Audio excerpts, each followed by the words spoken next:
കേരളം ദൈവത്തിൻ്റെ സ്വന്തം നാട് എന്നത് മാറി ഇപ്പോൾ സ്റ്റാർട്ടപ്പുകളുടെ സ്വന്തം നാടായി മാറിക്കൊണ്ടിരിക്കുകയാണ്. സംസ്ഥാന സർക്കാരിൻ്റെയും വ്യവസായ വകുപ്പിൻ്റെയും നിരന്തര പരിശ്രമത്തിൻ്റെ ഫലമായി നിരവധി സ്റ്റാർട്ടപ്പുകളാണ് നമ്മുടെ കൊച്ചു കേരളത്തിൽ കഴിഞ്ഞ കുറച്ച് നാളുകൾക്കിടെ ആരംഭിച്ചിരിക്കുന്നത്. ഇപ്പോഴിതാ ഏറ്റവും പുതിയതായി DYFI എന്ന യുവജന സംഘടന തന്നെ ഈ വരുന്ന മാർച്ച് 1-നും 2-നും തിരുവനന്തപുരത്ത് വെച്ച ഒരു യൂത്ത് സ്റ്റാർട്ടപ്പ് ഫെസ്റ്റിവൽ നടത്താൻ ഒരുങ്ങുകയാണ്. ഈ അവസരത്തിൽ എങ്ങനെയാണ് ഈ യൂത്ത് സ്റ്റാർട്ടപ്പ് ഫെസ്റ്റിവൽ കേരളത്തിൻ്റെ സ്റ്റാർട്ടപ്പ് സംരംഭങ്ങൾക്ക് കരുത്തേകുക എന്ന വിഷയത്തെയും അതോടൊപ്പം എങ്ങനെയാണ് വിവിധ ഭരണകാലയളവുകളിൽ, അതായത് ഉമ്മൻചാണ്ടി ഭരണകാലത്തും 1-ാം പിണറായി സർക്കാർ ഭരണകാലത്തും ഇപ്പോൾ 2-ാം പിണറായി സർക്കാരിൻ്റെ ഭരണകാലത്തും എങ്ങനെയാണ് ഈ സ്റ്റാർട്ടപ്പുകളെ സംസ്ഥാന സർക്കാർ പരിപോഷിപ്പിച്ചത് എന്നും പരിശോധിക്കുകയാണ് പ്രമുഖ മാധ്യമ പ്രവർത്തകനായ KJ ജേക്കബ്. ഏതാനും മണിക്കൂറുകൾക്ക് മുമ്പ് പങ്കുവച്ച ഫേസ്ബുക്ക് പോസ്റ്റിലാണ് അദ്ദേഹം ഈ ഒരു പരിശോധന നടത്തുന്നത്. ആ കുറിപ്പ് ഞാനൊന്ന് വായിക്കാം. ഉമ്മൻചാണ്ടി സർക്കാരിൻ്റെ തുടക്കകാലങ്ങളിൽ കേരളത്തിൽ ഒരു സംരംഭക ഉത്സാഹം കണ്ടിരുന്നതാണ്. സ്റ്റാർട്ടപ്പ് വില്ലേജ് ശരിക്കും നല്ലൊരാശയമായിരുന്നു. പക്ഷെ അത് ഉദ്ദേശിച്ച വിധത്തിൽ മുൻപോട്ട് പോയില്ല. ചില ഉഡായിപ്പ് മനുഷ്യർ അതിൻ്റെ മുഖങ്ങളായി മാറിയതും ആ പരിപാടിയുടെ വിശ്വാസ്യത കളഞ്ഞു. അതിനുശേഷം വന്ന 1-ാം LDF സർക്കാരിൻ്റെ കാലത്തും കാര്യമായി ഒന്നും നടന്നില്ല. പക്ഷേ സാധാരണമായി നടക്കാൻ സാധ്യതയുള്ള കാര്യങ്ങളല്ലാതെ അപ്പോഴും ഇപ്പോൾ കാണുന്ന പല കാര്യങ്ങളുടെയും തുടക്കം അക്കാലത്ത് അണിയറയിൽ നടന്നിരുന്നു. ഫണ്ടടക്കം നവസംരംഭകരുടെ പ്രശ്നങ്ങൾ മനസ്സിലാക്കുന്ന ആളുകൾ സർക്കാരിൽ ഉണ്ടായിരുന്നു.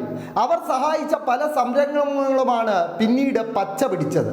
അന്നുണ്ടായ ചില കമ്പനികൾ പക്ഷേ പിന്നീട് ഗംഭീരമായി വളർന്നു എന്നത് സത്യം.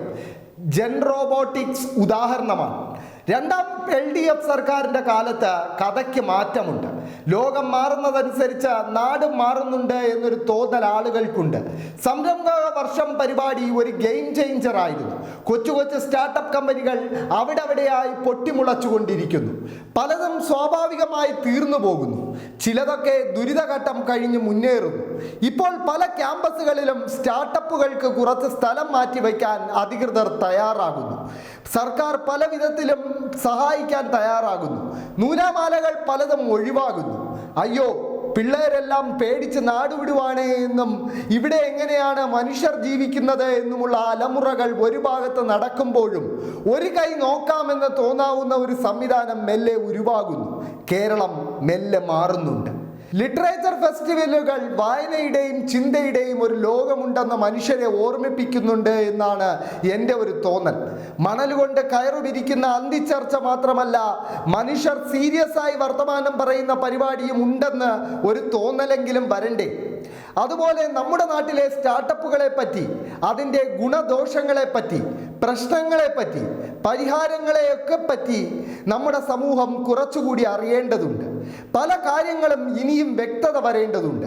പ്രോത്സാഹനം ഉണ്ടാകേണ്ടതുണ്ട്. ഒരു സംരംഭക അന്തരീക്ഷം ഉണ്ടാകേണ്ടതുണ്ട്.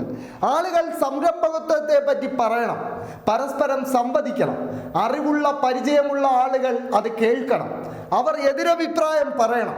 മെച്ചപ്പെട്ട ധാരണകൾ ഉണ്ടാകണം. DYFI മാർച്ച് 1-നും 2-നും തിരുവനന്തപുരത്ത് വെച്ച് സംഘടിപ്പിക്കുന്ന യൂത്ത് സ്റ്റാർട്ടപ്പ് ഫെസ്റ്റിവൽ ഒരു നല്ല തുടക്കമാകും എന്നാണ് എൻ്റെ തോന്നൽ. മാവോസോ 2025 എന്നാണ് ഈ ഉത്സവത്തിന് പേരിട്ടിരിക്കുന്നത്. സ്വാഹിലിയിൽ മാവോസോയുടെ അർത്ഥം ആശയങ്ങൾ എന്നാണ്.